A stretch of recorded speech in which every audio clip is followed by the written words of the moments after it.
Hello, and welcome to today's edition of Chapter by Chapter for Eye of the World. I am your host, Will Cowan, and with me, digitally, is Steve Haynes. Steve, I only know you as a person on my computer screen now. I don't think you're a real person anymore. You're just data. You're just data. That's all I am. I now have two identities. One, as the data to you through the internet. Two, as just a boy eating cheese and bread and having bad dreams. And and that's where we're starting off with our chapter today, folks. Our chapter today is Flight Down the Arinelle. And we're kicking off this chapter with another bad bed. What do we say every time dreams. about bread and cheese? What do we say? Bread and cheese equals bad dreams. And this is what we're ending dreams. up with. Rand is in another hellhole. Another mind hellhole that he just has to... Once again, it's just a nightmarish dream hell landscape. It took me a couple of tries at the beginning of this chapter to kind of grasp what was going on. Because I don't know if it's like kind of on purpose that Robert Jordan kind of writes it in this sense, or if it's not. But whenever he's writing dreams, I always find it harder to focus. You know what I mean? And I think he's trying to do that on purpose to kind of, what's the word here? Recreate that sense of like non-direction that you have in a dreamlike state. You know what I mean? Yeah, and confusion. Yeah. Because like he's talking about, like, when you open the chapter, he's talking about the ship, and there's like these two giant spires, and it's like a giant maze. Yeah, he's just stuck in a thorny maze, a thorny maze. He's like touching the walls, and there's like stuff about stone. Like he can smell stone, or like the grave, like it's like gravestone or something like that, and he can smell it or something. It's real spooky. Yeah, and as he's touching the wall, like he pricks his finger on a thorn that's on the wall. Thorn, yeah. Then he runs into Balsamon, the Dark One. Like he does usually. It's kind of where they tend to get in touch with each other, is through his dreams. And it's not really like a conversation more than it is like a chase. Balsamon is like chasing him throughout this like ship maze, you know? He's like, I'm going to get you. I'm going to get you. Ah! You're going to join me, and I'm going to get you. There's a point though at this beginning here where I think Rand is looking at a mirror, and he can't really see what's on the mirror, and then he flips it around, and like him and Balsamon have the same face. So he is Balsamon. He has a Basil face. He has a Basil face. It's like when Luke Skywalker was in the tree and he chopped off Darth Vader's face. And it was his own face. That's exactly it. That is exactly it. That's what it is. I was just talking about that scene in Star Wars. I want to do a little sidetrack here. We got time to kill. I'm doing it. I was just thinking about that scene. I was talking to that scene to a friend of mine the other night, where I went through a good portion of my childhood. I've seen Empire Strike Back probably like 100 times, like everybody else. And a good portion of my childhood, I must have like missed that scene, that specific scene, because when I was like 13 or 14, I saw that scene for the first time, and it like blew my mind. What? For the first time? Yeah, because I must have the whole tree thing. I just missed it, even though I watched that movie like a million times. I just missed it all until I was like 13 or 14. It's too spooky for you. Your brain blocked I think I just fell asleep. Honestly, there's some slow parts in I mean, Dagobah is rough when you're a child. Yeah, there's some slow parts there, and when you're like 8 or 9, you're just like, get to the spaceship stuff. Anyways, I digress. So Rand's got a Balsamon face, and it freaks him out, and he wakes up. He like jerks, like I think the line is that he jerks himself awake. That sounds way worse than it actually is. He wakes up. And he's like, okay, I'm still on the ship. Everything's okay. But he looks at his finger, and he's got a little, like he's got blood a prick there. A little blood from the blood of the Balsamon. So that's like going to show like Balsamon's power to kind of recreate dreams. You know, like in the Matrix, You know, if something that happens in the Matrix happens in real life, Balisman's making Exactly. that happen to Rand. Blurring the line between what is real Yeah, and what first it is was dream. rats. Yep. First it was rats. Now it's these weird thorns. What's next? What else can this man do? Hopefully, it's not worse than rats and thorn pricks. Yeah. So the rest, there's a good chunk after this, that dream sequence where it's kind of, it talks about the character Gelb. Do you remember Gelb from when they first landed on the ship? Wasn't he the guy that he got yelled at? He was supposed to be watching the ship, Yeah, he was supposed to be and washing the ship, and I think Rand the fell on boys all him. snuck on, and then the captain was like, "Geld, you idiot! Come on, Yeah. So what are you there's a doing?" good chunk of this chapter kind of illustrating a sort of tension between Gelb and the Emmonsfielders plus Thom, but Yeah, also at the same time, like the crew as well are just kind of, they I don't think they trust this group as well, like the Emmonsfielders in a way. They're always watching them.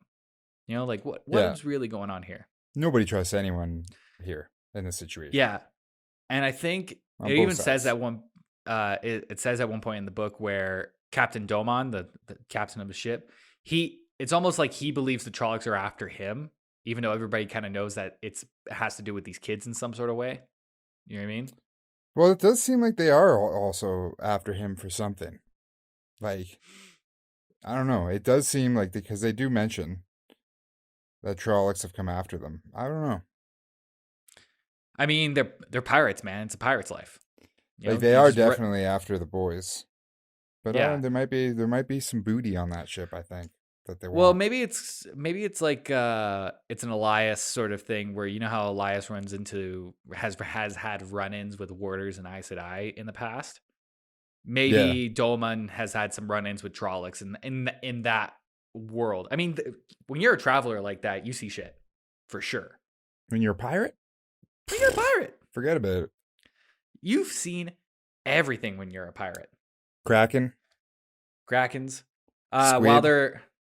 they're kind of like on the boat sailing down the Arinelle. I think they're on the boat for like 4 days or 5 days or something like that. The whole trip to Whitebridge is going to take 10 days, Yeah. which is like, that's a long time on a It's a boat. long time on a boat with a bunch of pirates you don't know. But hey, Yeah. There's beats running from the Trollocs. You know what I mean? yeah, exactly. Hey man, I'm with you. I don't want anything to do with them Trollocs. So there's a point here where they're sailing down the Arinelle and they see a bunch of these stone figures that are like cut into kings and queens and stuff like that, like historical figures, which is kind of like reminiscent to the I think it's like the two kings of Gondor or something like that. Remember in Lord of the Rings when they're like sailing down the river and they see those two Those giant big statues? statues. Yeah. Yeah. This is I kind of take it kind of like that, but there's a lot more of these guys and they're not Are nearly these as that big. big? I don't think they're that big, no. No, I don't think they're that big. But it kind of just sets up like the history But they're of the extremely world. detailed, like and crazy old statues Yeah. that the boys Yeah. are all losing their minds over. There's a Everyone great else on the part. ship, they don't give a shit. They've seen it a Yeah, they've thousand seen that. times. There's But a the kids great are losing part. their shit over There's a great part where they see this metal tower in the distance, and like I think Domin's talking to Matt and Rand, and he's like, "Oh, that metal tower, it's kind of like a signal for sailors, just kind of like, I think it's kind of like to know where they are. It's kind of acts like a lighthouse in a way, or just to it. Yeah, a measure lighthouse. of location, A just to know lighthouse. where you are." And Matt's immediate reaction is, "Treasure? Is Yeah, there treasure in immediately. there?" He's like, "Oh, that sounds cool. I wonder if there's treasure in there." Yeah, And is they're there like, treasure? but it's just like, what is this kid's deal with the treasure, man? I don't know, man. He's got an eye for it. He likes the treasure. And after you get a Um. couple and you get yourself a sweet dagger, I mean, Oh man, if you once you get like a sweet get like that, just a dagger. Yeah. then all bets are off, man. Like you're gonna be Just feeds it. looking for daggers all over. You're gonna be looking for daggers all over the place. This cuts to another scene almost immediately after where Dom tells like Dom is just telling some stories about the area, you know, places where he's been, what Just talking like about the how pirate old. life. Yeah, about the age of the area. There's something like Arthur Hawkins, and the leavings to see and find. They're just pirate life, like bunch of treasure you can find and shit. Like, So and Matt's probably there's a lot of things he says that are like, what? Like, yeah. you know what I mean? I don't know if it's any if there's any pertinence to it to like mention to it on the podcast, but it's just kind of cool that like this whole point in this book is a slowdown from the big buildup that we were getting to a couple of chapters ago between 16 and 22 or something like that, or like maybe 20. It's really solidifying the fact that this book was split into 2 books, you know, for young adult readers. So this is a great entry point for a second book to kind of like flesh out that world a little bit. Everything's a little bit more talky. It's a little slower going, which is all good. There's another point after Dahman tells his stories where Rand kind of does some like he's up on the mast. Like he figures his way, he climbs up on the mast or something like that, and then he starts doing some tricks, like some why not? Some like acrobatics up there. He's hanging out. He's just like he's stretching his arms out, and he's like overly comfortable up there, but he doesn't really pay attention to the fact that he's overly comfortable until like Thom yells at him and says, "Get the hell down. You're freaking everybody out." And then he comes down and he looks up and he goes like, "Whoa, that was really high up." And he's like kind of thinking to himself like, "What's going on with me?" You know, I'm kind of becoming fearless. Yeah, it's something that he never, like, behavior that he would never exhibit beforehand. Exactly. Doing things that are surprising himself. Exactly. Like you've seen that in the previous chapters, like in the crazy battle stuff, where he would just like charge people. Like he would just like sense a threat and he'd pull his sword out and he's like, "I'm charging." Just run. That's his move. Yeah. Stick him with a pointy end and run at him. You know, Bam. after my first fight that I've ever been in my entire life, I think I was like grade 7 or something like that. I remember coming home and like talking to my parents about it, and my mom was like, "Next time, just go ape shit. Just go ape shit on that kid." And I think that's the kind of the advice or kind of channeling that Rand is. It's great taking in. Yeah, it was a good moment in my life. Stuck in there for sure. At this point, Rand is kind of like he's noticing a sort of distance to Matt. You know what I mean? Matt's kind of like skulking away in the background a little bit. He's kind of being a weirdo. He's kind of being a weirdo, and he notices that he's protecting something on his person. You know, he's hiding something, and I can't remember if he asks him about it or he actually notices it. But Rand finds out about the dagger. He sort of has to get it out of him. Yeah, like a little bit. Like, what are you doing? What are you doing over there? Yeah. Is that bread and cheese? You had some bread and cheese? I got some bad dreams I want to have. Matt does not want to show him the dagger, and he gets it out of him. And then, you know, he's like, "What the fuck, man? Why are you hiding that from me?"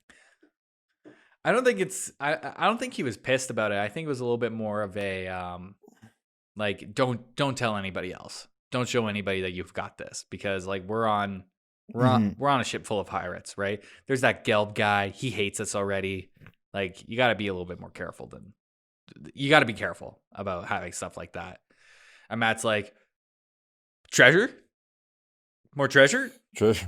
Yeah, of course. I mean, I guess. And yeah, that more or less kind of wraps up the chapter today. It's not really action packed. It's just a little bit of like talking, a little bit of world building, a little bit of pirating. Well, one of some my treasure. favorite parts of this chapter is because remember, Thom told them that the Mad and Rand are his apprentices as gleemen. Mm-hmm. So there's a part of this chapter where they, they're on this ship for 10 days. There's a point where, they have to play that part. So Thom starts teaching them a couple tales, some songs, some ditties. They struggle, This is how and you play Barracuda. he tried. They can't pick it up yet, but some of the No. pirates are watching. Some of them are picking it up too. It's just a fun little part that's going on over these 10 days. I Rand and don't know if Matt getting like super pissed and just like hates it. It's good stuff. I don't know if I mentioned it on yesterday's podcast or the day before, but this past week has been a pirate shanty week for me.